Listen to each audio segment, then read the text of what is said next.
நெஞ்சேழு நிகழ்விற்கு உங்கள் அனைவரையும் அன்போடு வரவேற்கிறோம். நேரடியான கேள்விகள், நேரடியான பதில்கள், அதுதான் நெஞ்சேழு.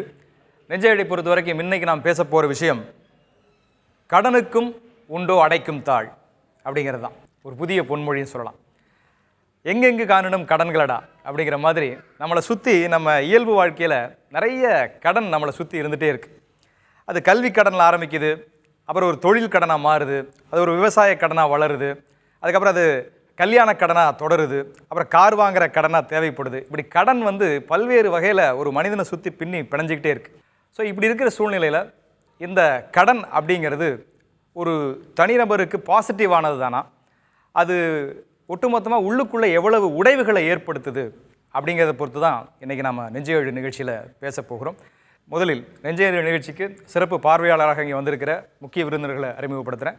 வணக்கம் சார். ஜெயரஞ்சன், தமிழ்நாட்டினுடைய மிகப்பெரிய பொருளாதார மேதை, நிபுணர் அப்படின்னு சொல்லலாம் அவரை. சிவகாமி, முன்னாள் IAS அதிகாரி, எழுத்தாளர், இப்படி பல்வேறு பரிணாமங்களை கொண்டவர். வணக்கம். சுல்தான் இஸ்மாயில், வணக்கம் சார். ஒரு பிரபலமான சூழலியலாளர் அப்படின்னு சொல்லலாம். நிறைய பன்முக பார்வை கொண்ட ஒருவர். மக்களுடைய பிரதிநிதியிலும் வந்திருக்காங்க. பர்சனலாக உங்களுக்கு எவ்வளோ கடன் இருக்கும்? எனக்கு கடன் ஒரு 5,50,000 இருக்கும். ஓ, எப்படி சார்? வீடுக்குன்னு கடன் வாங்கினது ஒரு 8 lakhs வாங்கியிருந்தேன். அது இன்ட்ரெஸ்ட்டு அப்புறம் கட்டினதெல்லாம் போக இப்போ ஒரு 4,50,000 இருக்கும். ஓகே. நீங்கள் என்ன தொழில் பண்ணுறீங்க? நான் கவர்மெண்ட்டில் இருந்தேன். பர்சனலாக உங்களுக்கு எவ்வளோ கடன் இருக்கும்? அப்ராக்சிமேட்டாக 1 lakh இருக்கும் சார். அது கிளினிக் ரெனோவேஷனுக்காக வாங்கினது. டாக்டரா நீங்கள்? ஆமாம், டென்டிஸ்ட்டு. டென்டிஸ்ட். 8 lakhs இருக்குது சார். 8 லட்ச ரூபா. எப்படி? நான் படிக்கிறதுக்காகவும் ஃபர்தராக எங்கள் வீடு கன்ஸ்ட்ரக்ட் பண்ணுறதுக்காகவும் வாங்கினது. ஸோ அந்த ப்ராசஸில் போயிட்டுருக்கு. 8 lakhs. கல்விக்காகவும் வீட்டுக்காகவும் 8 லட்ச ரூபா. 20 lakhs கடன் இருக்குது சார். 20 lakhs எவ்வளோ புண்ணையோட சொல்கிறார். 20 lakhs கடன் எப்படி? ஹவுசிங் லோன் தான். Housing loan. ஓகே. வீடு கட்டுறதுக்காக வீடு கட்டுறதுக்காக வாங்கிக்கிறேன். Okay okay. எனக்கு ஒரு 8 லட்ச ரூபா இருக்குது சார். 8 லட்ச ரூபா. ஆமாம். எப்படி ஆச்சு? லேண்டு ஒர்க் பண்ணும்போது அந்த லாஸ் அதுக்கெலாம் சரி பண்ணுறதுக்கு. புரியல. ஒர்க் பண்ணும்போது நானும் செல்ஃபாக தான் பண்ணிகிட்ருக்கேன். செல்ஃப் எம்ப்ளாய்மெண்ட், அது சப்கான்ட்ராக்ட் இது பண்ணிகிட்ருக்கேன். Sub contract. ஆமாம். ஓகே. அலுமினி ஃபேப்ரிகேஷன் அதெல்லாம் பண்ணிகிட்ருக்கேன். அதை லாஸ் எல்லாம் சரி பண்ணுறதுக்கு. அதில் லாஸ் சரி பண்ணுறதுக்கு அது எப்போ லாஸ் வந்துச்சு? ஒரு 2 வருஷம் முன்னாடி. 2 வருஷத்துக்கு முன்னாடி. ஓகே. கரண்ட்டாக என்கிட்ட எந்த கடனும் இல்லை. பரவாயில்லையா? ஒரு சொத்து வாங்குறதுக்காக ஒரு 13 லட்ச ரூபா கடன் வாங்கியிருந்தோம். ஊரில் இருந்த இன்னொரு சொத்தை விற்று கடன் எல்லாத்தையும் 1.5 மாதம் முன்னாடி அடைச்சாச்சு. ஸோ டில் டேட்டில் இப்போ கரண்ட்டாக என்கிட்ட கடன் இல்லை. ஊரில் இருக்கிற சொத்துனா அது நிலமா வீடா? நிலம், விவசாய நிலம். ஓகே. அது விவசாய நிலத்தை வித்துட்டீங்க. ஆமாம். உங்களுக்கு கடன் இல்லை, ஆனால் அது நஷ்டமா லாபமா? நீங்கள் என்ன? நஷ்டம் தான். சொத்து போச்சு, இல்லை கையில் இருந்தது. கண்டிப்பாக நஷ்டம் தான் அது. அதுவும் விவசாய நிலம் போயிருக்கு. அதுவும் போச்சு, நிலமும் வீட்டு மனையும் போச்சு. ஸோ அது கடன் தான், கண்டிப்பாக லாஸ் தான் அது. பர்சனலாக உங்களுக்கு எவ்வளோ கடன் இருக்கும்? இப்போ நான் வேலை பார்க்க ஆரம்பித்ததுக்கப்புறம் நான் மட்டும் தனிப்பட்ட முறையில் நேரடியாக வாங்கின கடன் மட்டுமே 10 லட்ச ரூபாய்க்கு மேலே வரும். ஓ, வேலை பார்க்க ஆரம்பிச்சதுக்கப்புறம்? அப்புறம் அதாவது நான் மட்டும்னா அப்பா அம்மா இல்லாமல், அதுக்கு முன்னாடி வீட்டில் வாங்கி வச்சது ஒரு 10, இந்த மாதிரி மோர் தென் 20 lakhsக்கு மேலே இருக்குது. 20 லட்ச ரூபாய்க்கு மேலே இருக்கு. கடனுக்கு நிறைய பரிமாணங்கள் இருக்குது அப்படின்னு சொல்லலாம். ஒரு பொருளை நீங்கள் வாங்குறதுனால மட்டுமே கடன் ஏறுதுலாம் கிடையாது. மேக்ஸிமம் கடனால் அழிஞ்சு போனவங்க எப்படி அழிஞ்சு போயிருப்பாங்கன்னா, பெரிய எக்ஸாம்பிளே எங்கள் ஃபேமிலி இருக்கும். ஓகே. எப்படி அது? அதான் வட்டி தான். ஓ, வட்டி. இப்போ உங்களுக்கு ஒரு சில, இப்போ நம்மளோட கல்ச்சரில் ஒரு சிலதெல்லாம் நம்ம செஞ்சே ஆகணும். ஈவன் உங்கள்கிட்ட பணம் இருக்குதோ இல்லையோ அதை செஞ்சே ஆகணும். நிறைய பேர் சொன்ன அந்த கல்யாணமோ இல்லை வீடோ எல்லாமே அதுக்குள்ளே வர்றது தான். அந்த நேரத்தில் வாங்கும்போது அதற்கான வட்டி வருது பார்த்தீங்களா, அதோட விகிதம் நம்மள எனக்கு விவரம் தெரிஞ்சு நான் சின்ன பிள்ளையா இருக்கும்போது அவர் வாங்கினது 1 லட்ச ரூபாய் தான் இருக்கும். இப்போ அது நீட்சி அடைஞ்சு 10 லட்ச ரூபாய் வந்து நின்றுச்சு. அந்த 1 லட்ச ரூபாய் 10 லட்ச ரூபாய் வந்து நின்றுச்சு. அதுக்கப்புறம் என் மூலியமா வந்தது பார்த்தீங்கன்னா தங்கச்சியோட திருமணம், என்னோட திருமணம். இப்போ என்னோட கமிட்மெண்ட் எல்லாமே பண்ணுறதுக்காக நான் கடன் வாங்கினதே ரொம்ப லேட்டாக தான் வாங்கினோம். ஓகே. இந்த கடன் வட்டத்திலேருந்து தப்பிச்சிட முடியும் அப்படின்ற ஒரு நம்பிக்கை இருக்கா? நீங்கள் அதை சரியாக நம்ம பயன்படுத்தணும் அப்படின்னா அது நமக்கு நம்ம யூஸ்ஃபுல்லாக நம்மளால் மாற்றிக்க முடியும். ஓகே. அதை பண்ண முடிஞ்சால் பண்ணணும், இல்லாட்டி பண்ணக்கூடாது. 1. 2வது, பேக்கப் ஒருத்தவங்க ஒன்று இருக்கிறவங்க மட்டும்தான் அதை செய்யணும்னு நான் நினைக்கிறேன். நான் கன்ஸ்ட்ரக்ஷன் ஃபீல்டில் இருக்கேன் சார். கன்ஸ்ட்ரக்ஷன். எனக்கு கடன் பார்த்தீங்கன்னா 30 to 40 lakhs இருக்கும். ஜிஎஸ்டி இப்போ உருவாக்கணும்னு என்ன பண்ணாங்கன்னா, ஆமாம், அப்போ என்ன பண்ணாங்கன்னா ஃப்ளாட்டுங்கெலாம் பார்த்தீங்கன்னா 40 to 40 அபோனா 12% இது பண்ணாங்க. 50 to 50 அபோனா 18% ஜிஎஸ்டி. அப்போ பார்த்தீங்கன்னா கன்ஸ்ட்ரக்ஷன் வாங்குறோம் 40 வாங்கினா அவங்க ரெஜிஸ்ட்ரேஷன் பண்ணுறதுக்கே 5 to 6 lakhs ஸ்பெண்ட் பண்ணணும் ஜிஎஸ்டி வந்துடுது. ஜிஎஸ்டியால் 50 அபோவ் போகிறவங்க பார்த்தீங்கன்னா 18 to 10 lakhs பண்ணணும். அதனால பார்த்தீங்கன்னா அப்படியே கன்ஸ்ட்ரக்ஷனில் 8 ஃப்ளாட்டில் வந்து ஒரு 2 ஃப்ளாட் தான் சேல் பண்ண முடிஞ்சது. மீதி 6 அப்படி 6 ஃப்ளாட் அப்படி இருக்குது. அதுக்காக வச்ச ஜொல்லாம் பார்த்தீங்கன்னா எங்கேயோ போயிடுச்சு இன்ட்ரெஸ்ட்டு. 50 லட்ச ரூபாய் கடனாக இருந்தேன் ஒரு 12 வருஷத்துக்கு முன்னால். தொழிலெல்லாம் செஞ்சு நல்லா சம்பாதிச்சு 1 கோடி ரூபாய் வர்ற அளவுக்கு சம்பாதிச்சேன். ஓகே. குழந்தைங்க 2 பேர், ஒரு பொண்ணு ஒரு பையன். படிக்கிற ஸ்டேஜில் அவங்க ஸ்கூல் படிக்கிற ஸ்டேஜில் நல்லா சம்பாதிச்சேன். காலேஜ் போகும்போதும் அதுக்குள்ளே இந்த தொழில் வளர்ச்சியில் சில மாறுதல்கள் ப்ராப்ளம் கடன் எல்லாம் வாங்கி அந்த கடனை அடைக்கிறதுக்குன்னே ரொம்ப கஷ்டப்பட்டு பார்த்ததில்ல.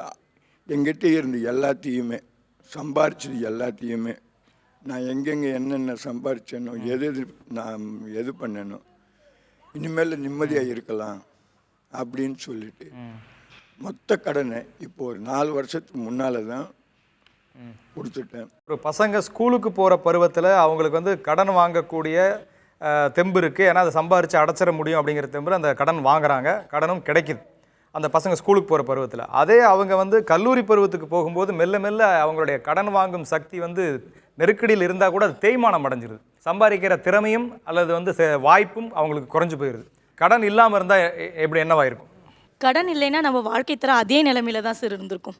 அதாவது நான் மிடில் கிளாஸ் இருந்தேன்னா மிடில் கிளாஸாவே தான் இருந்திருப்பேன் கடைசி வரைக்கும். அதாவது மேல்மட்ட மக்கள் என்ன அனுபவிக்கிறாங்களோ அதை நான் பார்த்து ஏங்கிட்டு தான் இருந்திருப்பேன். கடன் இருந்ததால நம்மளுக்கு ஈஸியா எல்லாமே இஎம்ஐல கிடைக்குது. கடனால வந்து ஸ்டேஜுக்கு போறானு கடனால ஒரு அப்பர் மிடில் கிளாஸ் அனுபவிக்கிறத கண்டிப்பா மிடில் கிளாஸ் அனுபவிக்கிறேன். அனுபவிக்க சொல்லவே என்ன பண்றேன்னா அந்த கடனை அடைக்கிறதுக்காக நான் உழைக்கவும் செய்யறேன். கடன் இல்லாம இருந்தா எப்படி என்னவாயிருக்கும்?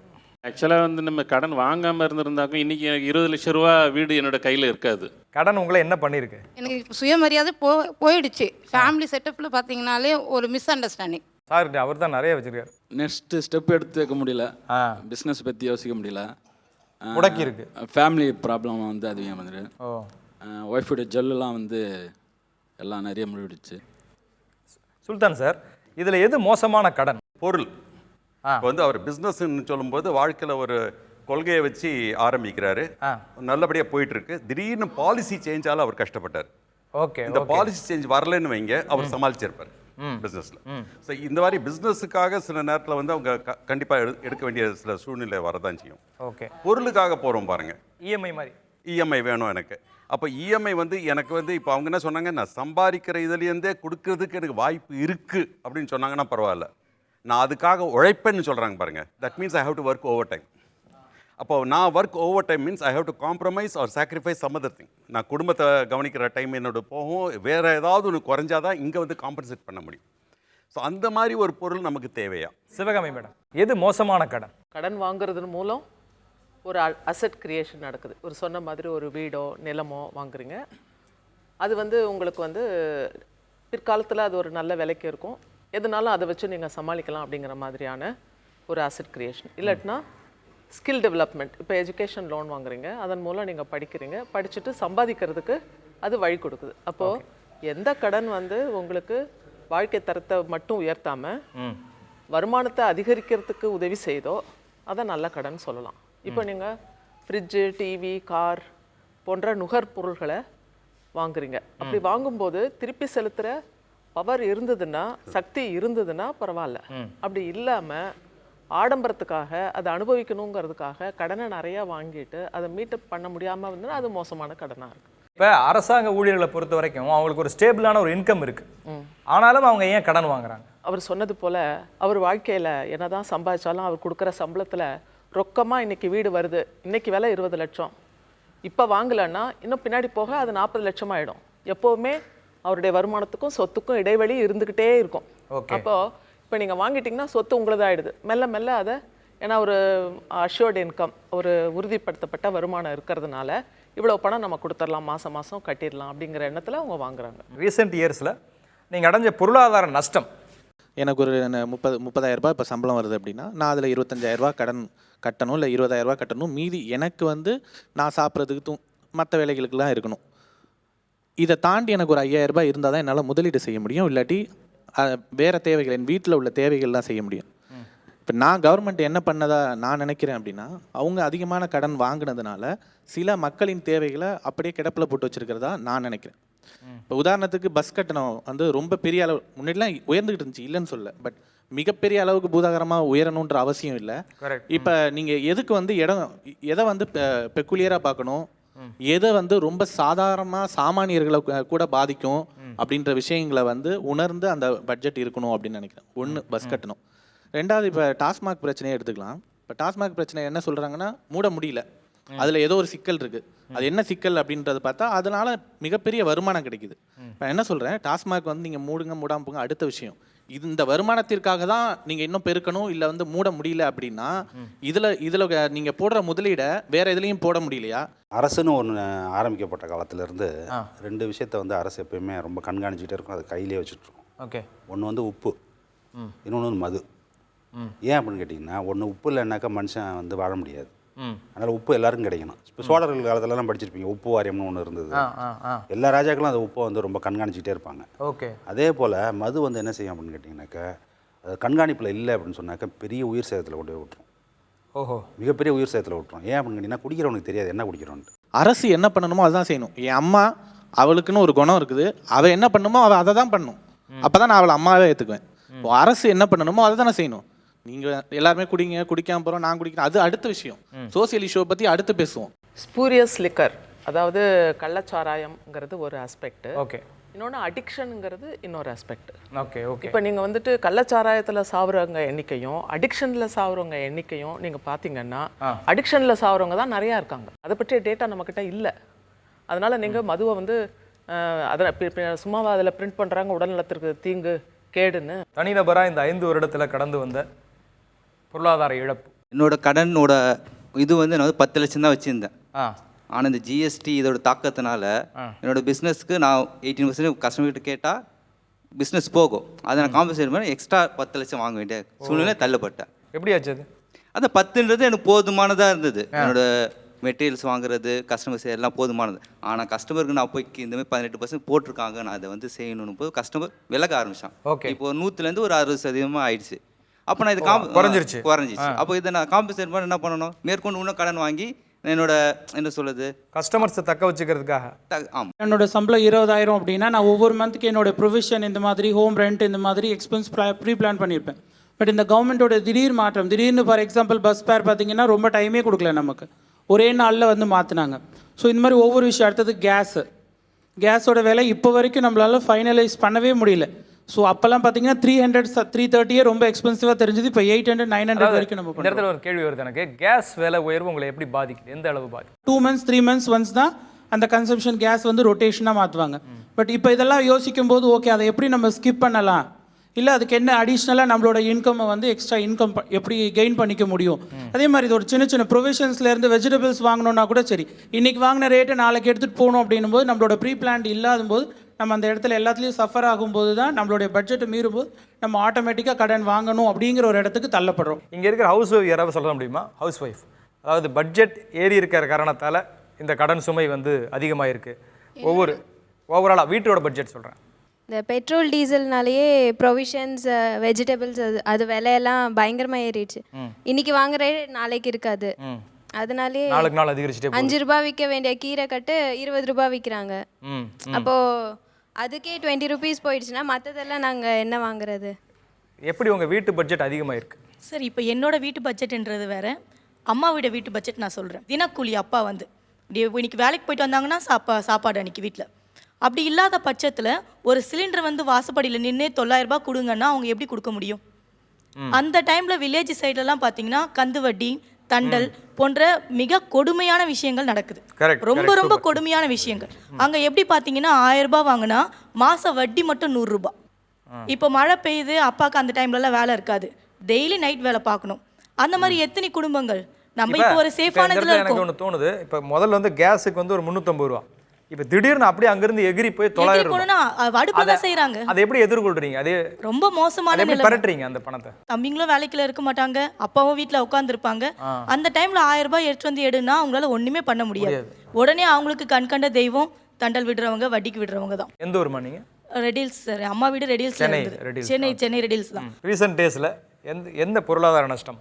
எல்லாமே கம்பி, மண், இரும்பு எல்லா பொருளோட அந்த டேக்ஸும் ஜிஎஸ்டி எல்லாமே பார்த்தீங்கன்னா அந்த ஒரு இது வந்து டபுளாக நம்ம நினைக்காத அளவு போகிறது வந்து பெரிய தாக்கம். இந்த கன்செஷனாகவும் நம்ம சில நேரத்தில் அமௌண்ட்டை பெரட்ட வேண்டும் நினைக்கிற நேரத்தில் பார்த்தீங்கன்னா இப்போ ஒரு 10 லட்சம் வட்டிக்கு வாங்குறோன்னு வச்சிங்களேன், கன்ஸ்ட்ரக்ஷன் முடிச்சு சேல் பண்ணிடலான்ட்டு ஒரு 3 பைசா வட்டிக்கு வாங்குவோம். 10 lakhs பார்த்தீங்கன்னா மந்த்லி 30,000 கொடுப்போம். அப்போ பார்த்தீங்கன்னா அந்த இது வந்து அந்த கன்ஸ்ட்ரக்ஷன் டைம் வந்து பார்த்தீங்கன்னா ஒரு மேக்ஸிமம் 3 monthsக்குள்ளே முடிச்சோன்னா நம்ம வந்து வெளியே வந்துடலாம். ஓகே, ப்ராஃபிட்டில் இது பண்ணிக்கலாம், இல்லை எப்படியாவது ஒரு இது பண்ணிக்கலாம். அதே வந்து 1 year 2 yearன்னு போகும்போது அந்த அமௌண்ட் 10 lakhs வந்து நம்ம 30 lakhs பே பண்ணுற சுச்சுவேஷன் வந்துச்சுன்னா அது நம்மளுடைய பெரிய ஒரு பிரச்சனையாக மாறிட்டு. ஓகே, எங்கெல்லாம் பொருளாதார நஷ்டம் துரத்துது? இதுக்கு முன்னாடி வரைக்கும் எங்கள் அப்பா அவரோட வருமானத்தின் மூலயமா மொத்த குடும்பத்தையும் பார்த்துக்கிட்டு இருந்தார். இன்றைக்கி என் வீட்டில் 3 பேர் ரன் பண்ணுறோம். இந்த 3 பேரோட உழைப்பும் கடனை திருப்பி செலுத்துறதுக்கே வந்து சரியாக போயிடுது. ஓகே, ஃபார் இன்ஸ்டன்ஸ் எங்கள் அப்பா வந்து ஒரு சின்னதாக வந்து ஒரு துணி கடை வச்சுருக்காரு. இந்த டிமானிட்டைசேஷன் அண்ட் ஜிஎஸ்டி அடுத்தடுத்து இந்த 2 அடியும் என்ன பண்ணுச்சு அப்படின்னா இருக்கக்கூடிய வியாபாரத்தை சுத்தமாக நொறுக்கிடுச்சு. ஃபார் இன்ஸ்டன்ஸ் ஒரு 5,000 ரூபா வந்து ரெகுலராக வியாபாரம் நடக்குதுன்னு வைங்க. டிமானிட்டேஷன் வந்தப்போ என்ன ஆச்சு அப்படின்னா சர்க்குலேஷன் ஆஃப் மணி கம்மியானதுனால ஆட்டோமேட்டிக்காக பிஸ்னஸ் கம்மியாச்சு. இந்த பிஸ்னஸ் கம்மியானதுனால ரொட்டேஷன் சுத்தமாக இல்லை. 30 நாள் 45 நாள் 60 நாள் அப்படின்னு சொல்கிற ரேஷியோவில் உங்களால் என்ன பண்ண முடியும்னா கடனை பொருளுக்கு வாங்கிக்க முடியும். உங்கள் கடையில் இறக்கிட்டு அதை வியாபாரம் பண்ணி உங்கள் லாபத்தை எடுத்துக்கிட்டு நீங்கள் கடன் திருப்பி செலுத்தலாம். இன்றைக்கி கேஷ் அண்ட் கேரின்னு மாறி போச்சு. நான் காசு கொடுத்தா மட்டும்தான் எனக்கு பொருள் வரும். முன்னே நான் 70 ரூபாய்க்கு வாங்கின பொருள் இன்றைக்கான விலை 85 ரூபா. அதுக்கு 5% ஜிஎஸ்டி டெக்ஸ்டைல் கொண்டு போனீங்கன்னா ஒரு 4,000 ரூபா சேர்ந்துடும். 90 ரூபா. நான் விற்கிறதுக்கு 100 ரூபாய்க்கு மேலே அதை விற்றேன் அப்படின்னா எனக்கு க்ளோஸ் காம்படிட்டர்ஸ் அதை 95 தயாராக இருக்கிறான். ஏன்னா இன்றைக்கி மார்க்கெட் நிலமை அதுதான். ஸோ ஜிஎஸ்டின் மூலயமா தொடர்ந்து என்னோட ப்ராஃபிட் கம்மியாக மார்க்கெட்லாம் காலி. ஆமாம், சின்னதாக வியாபாரம் பண்ணுறவங்க காலி. நீங்கள் பெரிய கடைக்கு போனீங்கன்னா பிரச்சனை கிடையாது. ஓகே, 18% வந்து ஆஸ் அ கஸ்டமர் அவன் பே பண்ணி ஆகும். என் கடைக்கு ஒரு கஸ்டமர்னா ஜிஎஸ்டி வாங்க முடியாது, அவங்க கொடுக்க மாட்டாங்க. நான் 10 ரூபா விற்கிற பொருள் ஜிஎஸ்டி கொடு அப்படின்னா அவங்களே சிரிப்பாங்க, ஏளனமாக பார்ப்பாங்க. ஆனால் நான் பார்த்த மாதிரி கொஞ்சம் மார்வாடிஸ் எல்லாம் கொஞ்சம் தப்பிச்ச மாதிரி இருக்கு. மார்வாடி தப்பிக்கிறது நிறைய காரணம் இருக்குங்க. அவங்களோட சமூக கட்டமைப்பு அந்த மாதிரி தான். அவங்களுக்கு கடன் கொடுத்து தூக்கத்துக்குன்னு சொல்லிட்டு சில அமைப்புகள் அங்கே உண்டு. ஈஸியாக அவங்களுக்கு கடன் கிடச்சிரும். தமிழர்கள்ட்ட வியாபாரம் பண்ணுறது கனெக்டிவிட்டி வந்து தமிழ்நாடு தாண்டி இங்கே போகணும் அப்படின்னா உங்களுக்கு மொழி ஒரு பெரிய தடையாக இருக்கும். அதை தாண்டி உங்களுக்கான பிஸ்னஸ் பண்ணுறதுக்கான பவர் உங்கள் சமூகத்தில் இருக்குமானா எனக்கு தெரிஞ்சு இல்லைன்னு தான் நினைக்கிறேன். நம்ம ரொம்ப நாள் முன்னாடி இழந்துட்டோம். எல்லாரும் சொல்கிறாங்க ஜிஎஸ்டின்னு சொல்கிறாங்க. இந்த ஜிஎஸ்டி எதனால் கொண்டு வந்தாங்க? ஒவ்வொரு ஸ்டேட்டுக்கும் உண்டான ஒவ்வொரு தனித்தனி வரியை அவங்கெல்லாம் எடுத்துகிட்டு மொத்தமாக ஒரே வரியாக நாட்டுக்கு கொண்டு வரலான்னு. ஏன்? பிகாஸ் கவர்மெண்ட்டே கடனில் இருக்குது. இப்போ கரண்ட்டு ஜிஎஸ்டிபி நீங்கள் எடுத்துட்டிங்க அப்படின்னா கரண்ட் கவர்மெண்ட்டில் வந்து மேஜராக 59% அவங்க கடனாக இருக்காங்க. 2 விஷயத்தில் தான் இருக்காங்க. ஒன்று சேலரி ப்ளஸ் பென்ஷன், ரெண்டாவது சர்வீசிங் டெபிட். இந்த சேலரி இதுவே 40% இருக்குது. இந்த சர்வீசிங் டெபிட் வந்து 19% இருக்குது. 59% கவர்மெண்ட்டே கடனாக இருக்குது. அவங்க என்ன பண்ணுவாங்க? எங்கே போய் அவங்க கடனை திருப்பி கேட்பாங்க? ஸோ அவங்க மக்கள் மேலே வரின்ற மூலமாக ஒவ்வொரு விதமாக கொண்டு வராங்க. அவர் எந்த கவர்மெண்ட்டை சொல்கிறாருன்னு எனக்கு புரியல. இல்லை அப்படி இல்லை. என்ன அப்படின்னு கேட்டிங்கன்னா அப்படி பொதுவாக சொல்ல முடியாது. இப்போ எப்படின்னா தமிழ்நாட்டினுடைய தனிநபர் வருமானம் அப்படிங்கிறது இந்தியாவிலே 2வது அதிகமான தனிநபர் வருமானம், மகாராஷ்டிராவுக்கு அடுத்தது. அப்போது இவங்க என்ன சொல்கிறாங்க அப்படின்னு கேட்டிங்கன்னா ஒன்றிய குழு இந்த நிதிக்குழு மீட் பண்ணும்போது இவங்கெல்லாம் முன்னேறிய மாநிலங்கள், ஜனத்தொகையும் கம்மியாக இருக்குது. அவெல்லாம் பின்தங்கி இருக்கிற மாநிலம் ஜனத்தொகை நிறையா இருக்குது. அப்போது இங்கே இருக்கிற பணத்தை வரி வசூல் பண்ணுறோம்ல, அதுலேருந்து நிறையா பணத்தை வந்து அங்கே தான் செலவு பண்ணணும். அப்போ தான் வந்து சமமான வளர்ச்சி வர முடியும். அப்படின்னு வரும்போது என்ன ஆகுது அப்படின்னு கேட்டிங்கன்னா நிகர விளைவு என்ன அப்படின்னு கேட்டிங்கன்னா இந்த 14வது நிதிக்குழுனுடைய செயல்பாட்டினாலேயே தமிழ்நாட்டுக்கு ஒன்றிய அரசுலேருந்து வரக்கூடிய வருவாய் பங்கு இருக்குல்ல, வருஷத்துக்கு 10,000 கோடி குறைஞ்சி போச்சு. வருஷத்துக்கு 10,000 கோடி குறைஞ்சிருக்கு. இது வந்து 14வது நிதிக்குழுலையே. 15வது நிதிக்குழு என்ன வரும்போது என்ன ஆகும் கேட்டிங்கன்னா வருஷத்துக்கு 25,000 கோடி குறையுமா 30,000 கோடி குறையுமான்னு நமக்கு தெரியாது. அப்போது இந்த மாதிரி ஒரு ஸ்ட்ரக்சர் இருக்கும்பொழுது நம்ம பொதுவாக என்ன சொல்ல முடியாது, இவனுக்கு கடன் ஏறிடுச்சு, அவன் கடனை வாங்கி செலவு பண்ணுறான், இது 57% வந்துருச்சு, 65% வருதுங்கிறல. இதில் இவ்வளோ வேலைகள் இருக்குது இதுக்குள்ளே. சுல்தான் இஸ்மாயில் சார், இப்போ பொதுமக்களுடைய சொன்னதிலிருந்து கடந்த 5 ஆண்டுகளில் வெவ்வேறு வகையான கடன் சுமைகள், பொருளாதார நஷ்டம், இது எப்படி பார்க்குறீங்க? கம்ப்ளீட் எக்கானமியில் வந்து இம்பேலன்ஸ் வந்துருக்கு தம்பி. அதாவது இந்த இம்பேலன்ஸுங்கிறது வந்து இந்த விலைவாசிகள் ஏறும் பொழுது அவங்களுடைய இன்கம், சேலரியாக இருக்கட்டும் அல்லது இன்கம் இருக்குது, அது வந்து ப்ரொபோர்ஷனேட்டாக வந்து இன்க்ரீஸ் ஆகலை. அப்போ அவங்களுக்கு கண்டிப்பாக வந்து இந்த டெஃபிசிட் பட்ஜெட்டில் இந்த லோனுங்கிற ஒரு கலாச்சாரத்தில் அவங்க இறங்க வேண்டிய ஒரு கட்டாயத்தை உருவாக்குறாங்க. அதாவது இது வந்து அரசே உதந்தையாக இருக்குது. சப்போர்ட்டிவாக இருக்குது. அதாவது பீப்புள் ஷுட் லிவ் அண்டர் டெத்துங்கிற மாதிரி கொண்டு வராங்க. ஒரு அட்வர்டைஸ்மெண்ட்டை நீங்கள் எடுத்தீங்கன்னா drive in with your motor cycle and drive out in a car. அப்போ பைக்கை கொண்டு போய் ஓட்டு நான் காரை கொண்டு வந்துடுறேன். பட் அதுக்கு பின்னால் என்ன ஒட்டிட்டு வர்றதுங்கிறது தான் இப்போ அவங்க சொன்னாங்க, எந்த அளவுக்கு கடன் கூடயே வருது. சிவகாமி மேடம், இப்படி கடன் வாங்குறதுனால என்ன ஆகுதுன்னா அங்கே இருக்கிற நேச்சுரல் ரிசோர்ஸஸும் பறிப்போகுது.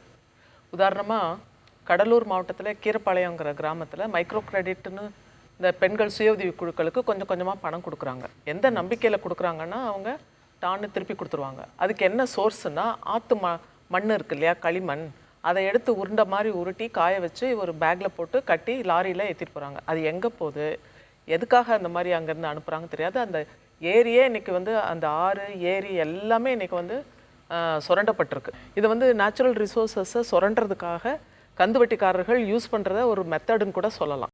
ஜெயரஞ்சன் சார், இப்போ மக்கள் சொல்லும்போது இந்த ஜிஎஸ்டி டிமானிட்டேஷன் வந்து நிறைய பேரை பாதிச்சிருக்கு அப்படின்னு சொன்னாங்க. இது நிறைய பேர் கடனாளியாக மாற்றிருக்கு அப்படின்னு சொன்னாங்க.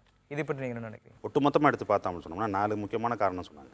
ஒன்று வந்து கருப்பு பணத்தை ஒழிச்சிருவோன்ட்டு, ரெண்டாவது வந்து கள்ள பணத்தை ஒழிச்சிரும், கவுண்டர்ஃபீட் கரன்சி அதை ஒழிச்சிருவோன்ட்டு, மூணாவது வந்து டெரர் ஃபண்டிங்கை காலி பண்ணுவோம், நாலாவது வந்து இந்தியன் எக்கானமியை டிஜிட்டல் எக்கானமியாக மாற்றுவோம். இது 4 தான் அவங்க சொன்ன காரணங்கள். இதுக்கு அதுக்காக இவங்களெல்லாம் இப்போ இவங்கெல்லாம் சொன்னாங்களே எங்கெல்லாம் கஷ்டப்படுறோன்ட்டு, இந்த 4 சேர்த்துக்கு இவங்களுக்கு எந்த சம்மந்தமும் கிடையாது. சரியா? ஃபஸ்ட்டு வந்து என்ன அப்படின்னு கேட்டிங்கன்னா, கருப்பு பணம் வச்சுருக்கோம். யாரும் சினிமாவில் நம்ம பார்த்த மாதிரி டப்பாவில் போட்டு சிவப்பு லைட் எறிகிற ரூம்குள்ளெல்லாம் எவனும் வச்சது கிடையாது. அதெல்லாம் சினிமாவில் காட்டுறதுக்கு தான் சரியா. அப்போ சினிமா படத்தை திரும்ப நம்ம காட்டியிருக்காங்க. என்ன காட்டியிருக்காங்க அப்படின்னாக்கா, நிலையிலேருந்து செல்லாதுன்னு சொல்லிட்டேன், அதனால் அதெல்லாம் செல்லாதுன்ட்டு. சரியா? இந்தியாவிலிருந்து வெளியேறக்கூடிய கருப்பு பணத்தின் அளவு ஒரு எஸ்டிமேட் என்ன சொல்லுது அப்படின்னு கேட்டிங்கனாக்கா 50 லட்சம் கோடி. 50 லட்சம் கோடி 50 லட்சம் கோடி வருஷம். அந்த 50 லட்சம் கோடி எங்கே இருக்குது அப்படின்னு கேட்டிங்கனாக்கா வெளிநாடுகளில் தான் இருக்குது அந்த பணம். ஓகே. இங்கே இருக்கிற பணம் வந்து கேஷாக வச்சுருக்கிறது அப்படிங்கிறது, லஞ்சம் வாங்குற கூட என்ன செய்ய மாட்டான் அப்படின்னு கேட்டிங்கனாக்கா கேஷாக வீட்டில் அடுக்கி வச்சுருக்க மாட்டான். போலீஸ்காரன் கேட்டிங்கன்னா சொல்லுவான் என்னன்ட்டு, 5 ரூபா 10 ரூபா வாங்குறாருக்கான்ல, அல்லது ஒரு பிடிஓ ஆஃபீஸில் இருக்கக்கூடிய கிளர்க்கு கேட்டிங்கன்னா சொல்லுவாப்புல என்னன்ட்டு, இதை கொண்டு வீட்டில் வைக்க மாட்டான். ஒன்று போகிறப்ப குடிச்சிட்டு போய்டுவான், அல்லது போகிற வழியில் வேறு எதாவது வாங்கிட்டு போய் எதாவது ஜாமான் ஆகிடுவோம். இது தனி நபரை எப்படி பாதிச்சிருக்கு? இப்போ அவர் சொல்கிறாரு, இப்போ கையில் இருந்த பணம்லாம் செல்லாதுன்னு சொல்லிட்டான்னாக்கா மார்க்கெட் அப்படியே ஸ்குவீஸ் ஆகிடும்ல. இப்போ நான் வந்து ஒரு விவசாயம் பண்ணிகிட்ருக்கேன், எனக்கு வாழைத்தோப்பு இருக்குது, 10 ஏக்கர் வாழைத்தோப்பு இருக்குது. ஒரு நாளைக்கு ஒரு 300-400 வாழைத்தார் போவோம் மார்க்கெட்டுக்கு. ஓகே. இன்றைக்கி வெட்டிட்டு நான் வந்து என்ன என் வீட்டு ஃப்ரிட்ஜில் வச்சு பூட்டிக்க முடியும் அந்த வாழைத்தாரை? சொல்லுங்கள் பாப்பா. மார்க்கெட்டில் கூட இன்றைக்கி விற்றா தானே காசு. இப்போ கீரை இருக்குது, கீரை போட்டுருக்கீங்க, பறிச்சு கொண்டு வைக்க அன்றைக்கி விற்றா தானே காசு. பூவை இருக்குது, பூவை பறிச்சு கொண்டு இன்றைக்கி விற்றா தானே காசு. அவன்கிட்ட இருக்கிற பணமே அவ்வளோதான். ஓகே. நீங்கள் வந்து என்ன செய்கிறீங்க அப்படின்னு கேட்டிங்கனாக்கா 3 மாதத்துக்கு அது எதுவுமே செயல்பட முடியாத அளவுக்கு ஆகிடுச்சு அப்படின்னு சொன்னால் அந்த பணத்தை அவன் எங்கேருந்து எடுப்பான்? விவசாயம் தான் பெரிய தொழில். இங்கே யார் விவசாயி யார் கையில் பேங்க்கில் பணம் போட்டு வச்சுக்கிட்டு இன்றைக்கி விற்காட்டி பரவாயில்ல நாளைக்கு விற்றுக்கோன்னு சொல்கிறது மாதிரி என்ன கமாடிட்டி இருக்குது நம்மள்கிட்ட? தேங்காய் வேணால் அது மாதிரி வச்சுக்கலாம், நீங்கள் வேறு என்னத்தை வச்சுக்குவீங்க? அந்த மாதிரி கட்டுமான தொழில். இப்போ இவர் சொல்கிறாரு என்னால் ஃப்ளாட்டே விற்க முடியலன்ட்டு. அப்போ இவரை நம்பி 30 பேர் வேலை செஞ்சுட்டு இருப்பான்ல, அவன் கதியில் என்ன? கரெக்ட். இப்போ அவனுக்குலாம் வேலை கிடையாது. அடுத்தது இப்போ ஒரு 3-4 மாதத்துக்கு முன்னாடி தமிழ்நாடு அரசு வந்து ஒரு அறிக்கை விட்டுருந்தாங்க, என்னென்ன சிறு குறு தொழில்களை பற்றி. சிறு குறு தொழில்கள் 50,000 யூனிட் மூடிருக்கு தமிழ்நாட்டில் இந்த 2 விஷயத்தினாலே. அதோடு நிற்காது. இப்போ இவங்களுடைய கம்ப்ளீட் அந்த லேபர் ஃபோர்ஸ் கம்ப்ளீட்டாக இருக்கிற அந்த சிறு தொழில்கள், எம்எஸ்எம்இ இண்டஸ்ட்ரீஸ், சப்ளையிங் இண்டஸ்ட்ரீஸ் எல்லாமே கொலாப்ஸ் ஆக ஆரம்பிக்கும். இதெல்லாம் கொலாப்ஸ் ஆக ஆக கம்ப்ளீட் இண்டஸ்ட்ரி அவங்களுடைய டிபெண்டன்சி ப்ரொடக்டிவிட்டி குறையும். அப்போ என்ன பண்ணுவாங்க, இந்த வெளிநாட்டு நிறுவனங்களும் மல்டிநேஷ்னல் கார்பரேஷன்ஸும் இந்த மாதிரி பெரிய நிறுவனங்கள் வந்து நாங்கள் தான் இதை செய்ய போகிறோன்ட்டு அவங்க வந்து இதில் இன்வால்வ் ஆவாங்க. அவங்க இன்வால்வ் ஆகும்போது அவங்களுடைய கட்டாயங்கள் அவங்களுடைய நிபந்தனைகளை கொண்டு வருவாங்க. இப்போ முதலாளிகள்லாம் எம்ப்ளாயிஸாக ஆகிட்டு இருக்காங்க. இப்போ அது வந்து தம்பி ஒரே ஒரு வார்த்தை சொல்லிக்கிறேன். நீங்கள் ஆக்சுவலாக நீங்கள் உங்கள் வாயிலுன்னு சொன்னது உண்மை. இன்றைக்கி இருக்கிற வேளாண்மை தொழில் எடுத்துக்கிட்டிங்கன்னா பிரதம மந்திரி என்ன சொல்கிறாருன்னா, the country is ready for contract farming அப்படிங்கிறார். அதுக்கு அர்த்தம் என்ன? வெளிநாட்டுக்காரனோ ஒரு மல்டிநேஷ்னல் கார்பரேஷனோ ஒரு பெரிய கம்பெனியோ நேராக வருவார், இந்த வயலெல்லாம் நான் வந்து குத்தகைக்கு எடுத்துக்கிறேங்கிற மாதிரி சொல்லிட்டு முதலாளி வந்து எந்த ஒரு விவசாயி முதலாளியாக இருந்தாரோ அந்த அந்த ஃபீல்டில் வந்து அவரே தொழிலாளியாக இருப்பார். அந்த மாதிரி ஒரு சூழ்நிலையை உருவாக்குறாங்க. சாதாரண மக்கள் பொதுமக்கள் தொழிலாளிகள்ங்கிறத விட தரகராக மாறுவாங்க. ஏன்னா தரகராக மாறுவாங்க. ஏன்னா அவங்களுடைய இடுபொருள்கள், ஏன்னா இப்போ கம்பெனி விவசாயம் பண்ணுதுன்னா, ஒரு பன்னாட்டு கம்பெனி விவசாயத்தை எடுத்துக்குதுன்னா எல்லா இடுபொருள்களையும் அவங்களே சப்ளை பண்ணிடுவாங்க. என்ன விளைவிக்கணும் அப்படிங்கிறதையும் அவங்களே முடிவு பண்ணுவாங்க, என்ன விலையும் அவங்களே முடிவு பண்ணுவாங்க. இப்போ இடையில வந்து ஒரு சின்ன மார்ஜின் மட்டும் லேண்ட் ஓனருக்கு கிடைக்கும். மாநில வருமானம்ங்கிறது தனிநபரை எப்படி பாதிக்கும்? உங்கள் மாநிலத்துக்கு வர வேண்டிய பணம் குறையும் போது அவங்களுடைய மற்ற ஆக்டிவிட்டீஸ் எஜுகேஷனாக இருக்கட்டும், ரோட் லேயிங்காக இருக்கட்டும், ஹாஸ்பிட்டலாக இருக்கட்டும், இன்ஃப்ராஸ்ட்ரக்சராக இருக்கட்டும், அந்த டெவலப்மெண்ட் கம்ப்ளீட்டாக குறைய ஆரம்பிக்கும். அது குறைய ஆரம்பிக்கும் போது எந்த இண்டஸ்ட்ரியில் கொண்டு வந்து இன்வெஸ்ட் பண்ண போகிறது கிடையாது. நம்ம ஆளுங்களுக்கு வேலை கிடைக்காது, தொழில் வந்து குறைய ஆரம்பிக்கும், லேபர் குறைய ஆரம்பிக்கும். ஸோ எல்லாமே இவங்களுக்கு டிபெண்டன்சி வரும்போது கண்டிப்பாக கடன்ங்கிற ஒருத்தர் தான் முன்னால் வந்து நிற்கும். நான் பொதுமக்கள்கிட்ட ஒரு விஷயம் என்ன வைக்க விரும்புகிறேன்னா, இப்போ இந்த மாதிரி ஒரு சூழ்நிலையில் இப்போ சமீபத்தில் எவ்வளோ சொத்து வாங்குனீங்க, எவ்வளோ சொத்து விற்றீங்க? ஒரு 16 லட்ச ரூபா சொத்தை வாங்கியிருக்கேன் சார். 16 லட்ச ரூபாய்க்கு 16 lakh rupees கொடுத்து ஒரு சொத்தை வாங்கியிருக்கேன். நான் விற்ற சொத்தோட இன்னைக்கு மார்க்கெட் வேல்யூ வந்து 22 லட்ச ரூபா மொத்தமாக. ஓஹோ. 6 லட்ச ரூபாய் நஷ்டம் எனக்கு. அது நான் பொறுமையாக இன்னும் கொஞ்சம் விற்றுருந்தேன் அப்படின்னா, என்னோட வருமானத்துலேருந்து நான் அதை கட்டியிருந்தேன் அப்படின்னா, அசட்ஸை வந்து விற்காமல் என்னால் வந்து இந்த சொத்தை வந்து பாதுகாத்துருக்க முடியும். ஸோ என்ன வாங்குனீங்க, என்ன விற்றீங்க? ஒரு 300 ஸ்கொயர் ஃபீட்டில் லேண்ட் வந்து பெரம்பூரில் வாங்கியிருக்கேன். இதுக்காக நான் விற்ற இடம் வந்து மொத்தம் 3600 சதுர அடி கிராமத்தில் 3600 சதுர அடி அதை விற்று நான் 300 ஸ்கொயர் ஃபீட் வாங்கியிருக்கேன். என்ன வாங்குனீங்க, என்ன விற்றீங்க? 2 லேண்ட் வாங்கியிருந்தேன். இந்த கடனோட சுமைக்காக அதை விற்று கடனுக்காக கொடுத்தேன். அப்போனும் கடன் குறையல. ஓ. லேண்டு எங்கே இருந்தது அந்த லேண்டு? ஆவடியில் ஒன்று இருந்தது, அரக்கோணத்தில் ஒன்று இருந்தது. ஒரு ஃபஸ்ட்டு ஒரு லேண்டு வந்து ஒரு கொடுக்க வேண்டியவங்களுக்காக சரி அந்த லேண்டை கொடுத்தேன். அடுத்தது இன்னொன்று சரி இது விற்றா இது கடன் முடிஞ்சிடும், ரிலாக்ஸாக இருக்கலான்றதுக்காக பார்த்தேன். அப்போனும் இல்லை, ஆக மொத்தம் ஸ்டாண்டிங்காக அது ஓடிண்டே இருக்குது. இந்த கடனை நினச்சா எவ்வளோ லைஃப் பயமாக இருக்குது? போச்சு சார், என்னோட சந்தோஷம் எல்லாம் போச்சு. இப்போ இந்த நிமிஷத்துக்கு எனக்கு 14 lakhs கொடுத்துட்டு உனக்கு எப்போ முடியும் கொடுன்னு சொன்னான்னா நான் ஒரு பட்டர்ஃப்ளை ஆகிடுவேன். ஓ. என்னோட லைஃப்பை டோட்டலாக 10 இயர்ஸாக நான் வந்து லாஸ் பண்ணிட்டேன். என்னோட வந்து ஃபுல்லாக எல்லாம் போச்சு. இந்த ரிட்டர்ன் வருமானது வந்து எனக்கு ஒரு கனவாக இருக்குது ஒவ்வொரு நாளுமே. அந்த மாதிரி தான் என்னோடய லைஃபு அப்படி ஸ்பாயில் ஆகிட்டே இருக்குது. பிகாஸ் ஒன்றும் பண்ண முடியாது. இதுலேருந்து நான் வெளியே வரதுன்றது கொஞ்சம் இன்னும் ஒரு நியர்லி ஆகும், வருஷம் ஆகும். சமீபத்தில் வாங்கிய சொத்து என்ன அல்லது வாங்கினது எதுவும் இல்லை, பட் விற்றுருக்கும். ஒரு விற்றுருக்கும். பூர்வீக லேண்ட் அப்படின்னு அப்பாவோடது இருந்தது. ஸோ அதை வந்து வித்தாச்சு. ரொம்ப அவசரத்துக்கு. திண்டிவனம் சைடு. எதுக்காக விற்றீங்க அது? ஸோ மேரேஜ் பர்பஸுக்காகவும் ப்ளஸ் கடன் ஆல்ரெடி நிறைய இருந்தது அப்படிங்கிறதுக்காகவும் அதை கொஞ்சம் விற்றுட்டோம். வாங்கின சொத்து என்ன? வீடு வாங்கியிருக்கேன். ஒரு 25 பவுன் நகை வந்து மார்க்கெட் பண்ணியிருக்கேன். முழுசாக வாங்கிட்டீங்களா இல்லை கடனில் இருக்கா அந்த வீடு? 20 lakhs வாங்கினது, இன்னும் 18 lakhs கடன் இருக்குது. இன்னும் கடனில் இருக்குது. நகையும் அடகுல இருக்குது. 18 lakhs அந்த வீட்டுக்காக கடனாகவும் இருக்குது. எங்களுக்கு இப்போ ஸ்ரீபெரும்புத்தூரில் ஒரு 5 கிரவுண்ட் இருந்தது. அது இப்போ மார்க்கேஜ் தற்சமயத்தை போட்டிருக்கேன். 5 lakhsக்கு போட்டிருக்கோம் மார்க்கேஜ். ப்ரைவேட்டில் போட்டிருக்கோம். மார்க்கேஜ் பண்ணி. ஓகே. சிறுசேரி சிப்கார்டில் பார்த்தீங்கன்னா 2 grounds வாங்கியிருந்தேன். அது இந்த கன்ஸ்ட்ரக்ஷன் தேவைக்காக தான் விற்றேன். அது இல்லாமல் சித்தாலப்பாக்கன்னு ஒரு இடம் ஒரு 1 ground அப்ரூவ்ட் லேண்ட் வாங்கினேன். அதையும் விற்று எல்லாமே இதுதான். ஒரு 3 இடம் விற்று தான் ஒரு பிஸ்னஸ் ஸ்டார்ட் பண்ணேன். ஏதாவது வாங்கினீங்களா இல்லை விற்றதோட? எல்லாம் வாங்கிட்டு விற்றது தான்.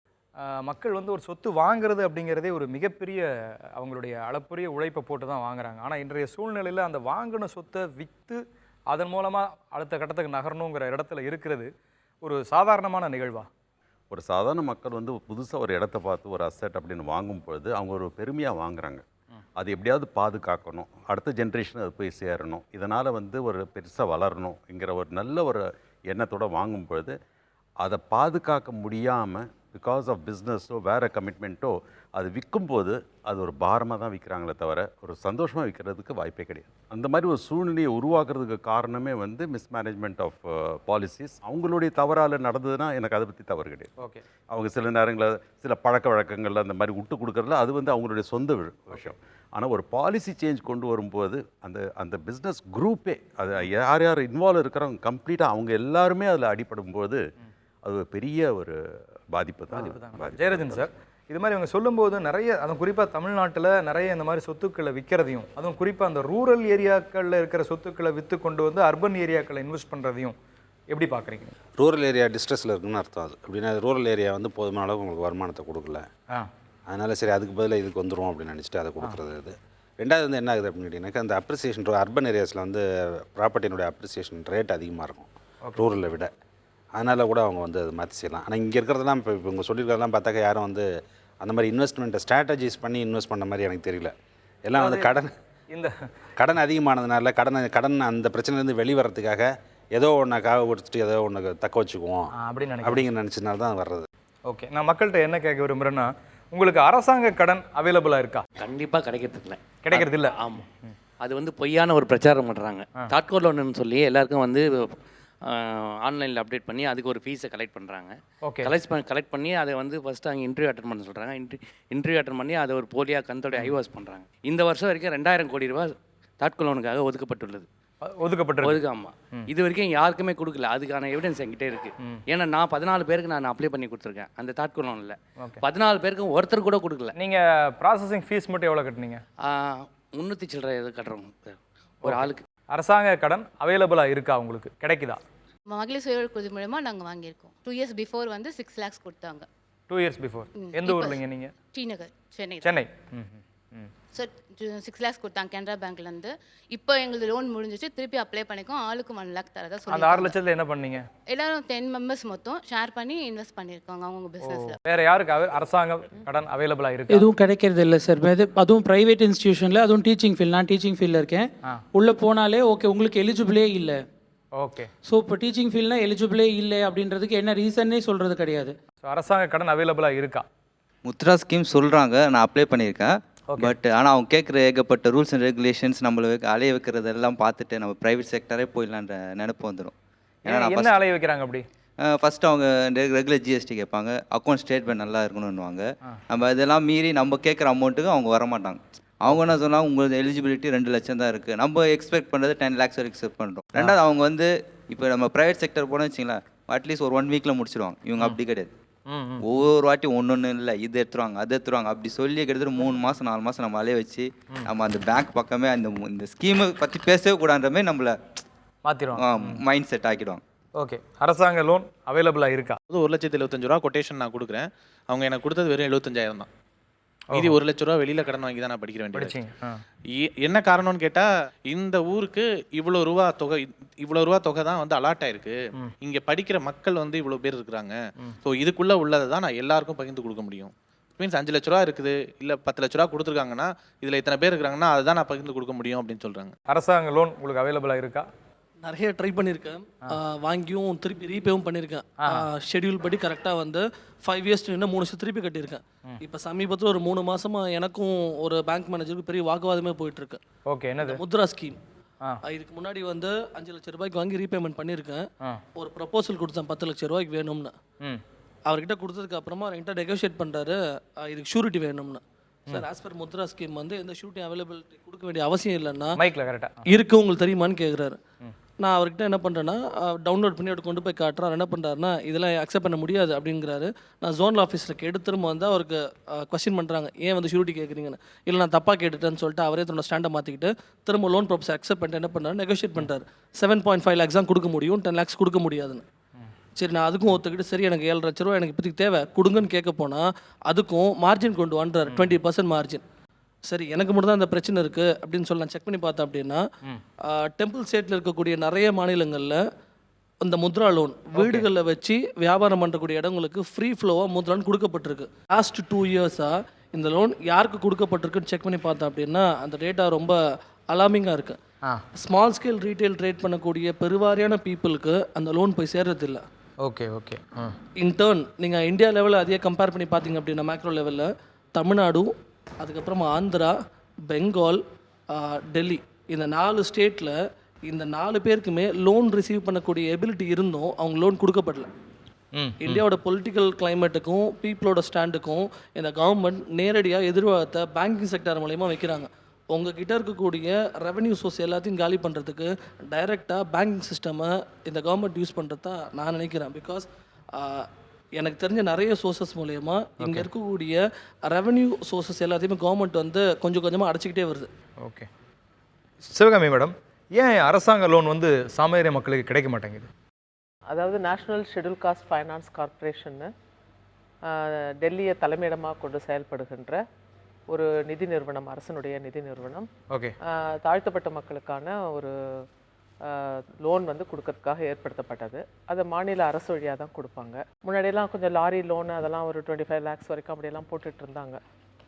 ஆனால் அப்புறம் அதை நிறுத்திட்டாங்க. காரணம் என்னென்னா இவங்க திருப்பி கட்டலை அப்படிங்கிறத ஒரு காரணமாக வச்சு அந்த லோனே இங்கே வர்றதில்ல. அதை யாரும் இப்போ பேசுகிறதும் இல்லை. அந்த மாதிரி நிறைய லோன் கொடுக்குற ஸ்கீமே இப்போ தாட்கோவில் கிடையாது. இன்னொன்று 70,000 கோடி விவசாயிகளுக்கான லோனை அரசாங்கம் தள்ளுபடி பண்ணுச்சு. அப்போ தாழ்த்தப்பட்ட மக்கள் என்ன கோரிக்கை வச்சாங்கன்னா, இந்த இந்த தாட்கோ லோனையும் தள்ளுபடி பண்ணுங்க அப்படின்னுட்டு.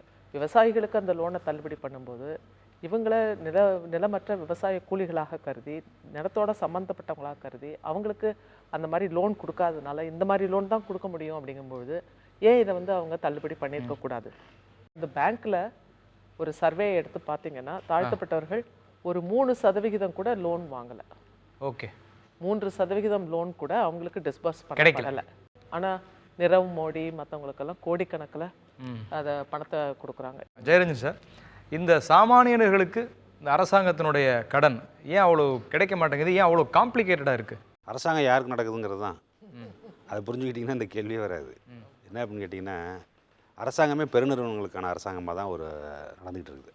சாமானியர்களுக்கு வந்து எப்படின்னு கேட்டிங்கன்னா ரொம்ப சத்தம் போடக்கூடாது, கலாட்டா பண்ணக்கூடாது அப்படிங்கிறத எதை கொஞ்சம் கொஞ்சம் எதாவது பண்ணி கொடுப்பாங்க. ஒன்றிய அரசு வந்து வருஷத்துக்கு அவங்க வந்து பெருநிறுவனங்கள்ட்டேருந்தும் மற்றபடி அவங்க வரி விதிக்கக்கூடிய வாய்ப்புகள் உள்ள வழிவகைகள்லேருந்து அவங்க வேணாம் நாங்கள் வரி விதிக்கலன்னு விட்டு கொடுக்குறது மட்டும் 7.5 லட்சம் கோடி.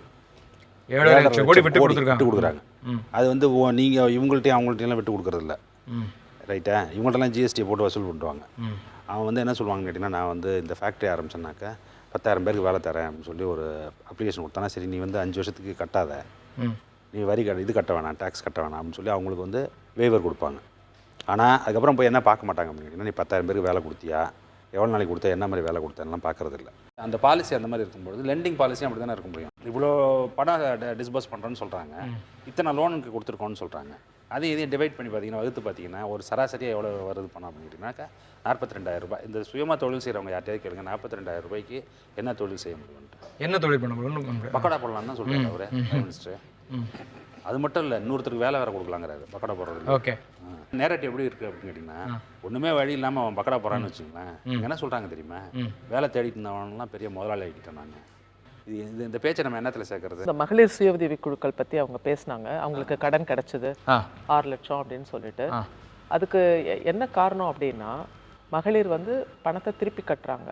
ஏன்னு கேட்டிங்கன்னா, அவங்களுக்கு வந்து அவங்க குரூப்புக்குள்ளாரே ஒரு ரெசிஸ்டன்ஸ் ஃபார்ம் ஆகுது. ஓகே, என்னன்னா நீங்கள் கடன் கட்டலைன்னா நான் வந்து பேங்க்காரன் கேட்கறதுக்கு முன்னாடி ஒன்னால தான் எனக்கு கிடைக்கிற கடன் வந்து கிடைக்காம போச்சு, கட்டு அப்படின்னு அவங்களுக்கு நான் ப்ரெஷர் கொடுப்பேன்.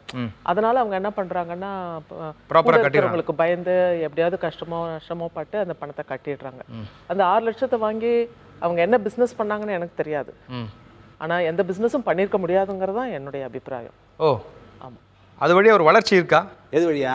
இந்த மகளிர் அவங்களுக்கு பணம் தேவைப்படுது, பணம் போகுது, அதை வச்சு அவங்க தொழில் பண்ணுறாங்களா என்னங்கிறது இல்லை. அவங்களோட லிக்விடிட்டி தேவை இருக்குல்ல. ஓகே, அந்த தேவைக்காக அந்த தேவை வந்து அவங்களுக்கு பூர்த்தி செய்யப்படுது. ஓகே, இப்போ அவங்க வந்து இன்னும் கெட்டிக்காரங்களா இருந்தாங்கன்னா 4 குழுவில் உறுப்பினராக இருக்கலாம். அதெல்லாம் எதுக்கு செலவு பண்ணுறாங்கிறதெல்லாம் எடுத்து பார்த்தோம்னா ரொம்ப வேதனையாக இருக்கும். அவ்வளோ பண்ணி கடைசியில் அந்த பிள்ளைங்களை ஒரு ஷூ போட்டு விட்டு, ஒரு ட்ரௌசரை போட்டு, ஒரு டையை கட்டி விட்டு 50,000 ரூபா கட்டிலாம் படிக்க வைக்கிறாங்க ஸ்கூலில் ப்ரைவேட் ஸ்கூலில். ஆனால் அதுக்காக அவன் வாங்கினாலும் அந்த கடன் கிடைக்கலன்னா, அதாவது மகளிர் சுய உதவி குழு மூலம் அந்த கடன் கிடைக்கலன்னா அவங்க வெளியே தான் வாங்கியிருக்கணும். அதுவும் இருந்துகிட்டு தான் இருக்கு. இது வந்ததுக்கப்புறம் அது கொஞ்சம் குறைஞ்சிருக்கே தவிர அதுவும் இருந்துகிட்டு தான் இருக்குது. இப்போ மைக்ரோ கிரெடிட் எல்லாமே சொல்றாங்க. மைக்ரோ கிரெடிட்ல 70% வரும் கணக்கு பார்த்தீங்கன்னா. கந்து வட்டிக்கும் அவங்களுக்கு வித்தியாசமே கிடையாது. ஆமாம், அதுதான் மைக்ரோ கிரெடிட் கம்பெனி அவன்லாம் வச்சுருந்தானோ அவன்லாம் இப்போ பேங்கிங் லைசன்ஸ் கொடுத்து நம்ம ஊரில் நடந்த கூத்து. எல்லாருக்கும் பேங்கிங் லைசன்ஸ் எல்லாம் பேங்க் ஆகிட்டாங்க. சுல்தான் சார், நீங்கள் வந்து ஒரு சூழலியலாளர் அப்படிங்கிறதால உங்கள்கிட்ட விவசாயிகளை பற்றி நீங்கள் அதிகமாக தெரிஞ்சிருப்பீங்க. விவசாய கடன் அப்படிங்கிறது இன்றைக்கி வந்து ஒரு அதிகமாகிட்டு இருக்கு. அதை பற்றி உங்களுடைய பார்வை என்ன? ரகுராமராஜன் ஆர்பிஐ கவர்னர் இருந்தார், ஒரு அழகான ஸ்டேட்மெண்ட் சொன்னார். Okay, all these rules apply only for the week and the poor அப்படின்னாரு. அப்போ பெரியவங்களுக்கெல்லாம் அந்த ரூல்ஸ் அப்ளை ஆகிறது கிடையாதுன்றது அவரே வந்து சொல்லிடுறாரு, அவரே ட்வீட் பண்ணார். அதே தான் வந்து விவசாயிகளுக்கு இது வந்து ஒரு ஆர்கனைஸ்டு பிளாட் மாதிரி தான் புரியும் எங்களுக்கு. ஏன்னா எப்போதுமே வந்து ஒரு விவசாயிக்கு தன்னம்பிக்கையோடு அவருக்கு இருக்கிற ஒரு இம்பார்ட்டன்ஸை கொடுக்காம அவருக்கு கம்பல் பண்ணி ப்ராடக்ட்ஸை கொடுத்து அவரை வந்து யூஸ் பண்ண சொல்லி அவரால் ப்ரொடக்ஷன் பண்ண முடியாதுங்கிற நிலைமையில் தான் இந்த சூழ்நிலை வராங்க. அப்போ அந்த லோன் எல்லாம் வாங்குறது என்னென்னா, அறுவடை பண்ணும்போது எனக்கு இந்த பணம் வந்துடும்ங்கிற நம்பிக்கையில் அங்கே தான் வந்து எம்எஸ்பி இது வரைக்கும் கொண்டு வரல. ஒரு எக்ஸாம்பிள், மத்திய பிரதேஷ் மகாராஷ்டிரா பேட்டில் வந்து ஒரு காலத்தில் ஜவார் வளர்ப்பாங்க, இந்த சோளம். அப்போ வந்து விவசாயி வந்து அறுவடை பண்ண பிறகு சோளத்தை அவர் சாப்பிட்ருவாரு, அந்த இருக்கிற அந்த இலை எல்லாம் வந்து மாட்டுக்கு போட்டுருவார், மாட்டுடைய சாணம் திரும்பி எருவாக போச்சுங்க. அது வந்து ஒரு சைக்கிளாக இருந்தது. திடீர்னு என்ன பண்ணுறாங்க, சோயாபீன் போட்டால் நல்லா வருமானம் அப்படிங்கிறாங்க. சோயாபீன் போட ஆரம்பிக்கிறாங்க. ஒருத்தர் போட மாட்டாங்க, எல்லாரும் போடுவாங்க. இது பிரிட்டிஷ் காலத்தில் தொடங்கி நடக்குது. ஜெயரஞ்சன் சார், இந்த இடத்துல அதாவது ஒரு தனிநபர் கடன், அதுக்கப்புறம் கல்வி கடன், இப்படி விவசாய கடன், இது எல்லாத்தையும் தாண்டி கடந்து ஒரு ஒரு மாநில அரசு கடன், அதுக்கப்புறம் ஒரு ஒரு அரசாங்க கடன், ஒரு மத்திய அரசு இந்திய அளவில் கடன், இதை பற்றி உங்களுடைய பார்வை அது எப்படி அதிகமாகி போயிட்டுருக்கு? அரசு வந்து என்ன செலவு பண்ணுது அப்படின்னு கேட்டிங்கன்னா, மக்கள் நலத்திட்டங்களுக்கு நேரடி என்னென்ன தேவைப்படுதோ அதுக்கு மட்டும்தான் அரசு செலவு பண்ணும். அதுவும் பல ஸ்டேட்டில் அதுவும் கிடையாது. என்ன செய்யுது அப்படின்னு கேட்டிங்கன்னா, அது ஒன்றும் செய்யாது, கை கட்டிட்டு உட்காந்துருக்கும். அது கொடுத்துட்டு அவன் தான் வந்து ஃபேக்ட்ரியை போடணும், அவன் தான் வேலை கொடுக்கணும். இந்த மாதிரி ஒரு கொள்கை வச்சதுக்கப்புறம் என்ன ஆகும் அப்படின்னு கேட்டிங்கனாக்கா, அரசனுடைய பங்கு வேலை குறைஞ்சிக்கிட்டே போய் தொழிலில் முதலீடு பண்ணுறதில்ல. தொழிலை முதலீடு பண்ணாமல் என்ன செய்யறான் அப்படின்னு கேட்டிங்கன்னா, இந்த மாதிரி வேறு இதில் தான் முதலீடு பண்ண போகிறோம். அப்போ அதுக்கு உண்டான முதலீடுகள் எங்கே போகிறது? கடன் வாங்கி தான் செய்ய முடியும். அது கடன் வாங்கி செய்யும் பொழுது நீங்கள் கட்டற்றெல்லாம் கடன் வாங்கிட முடியாது.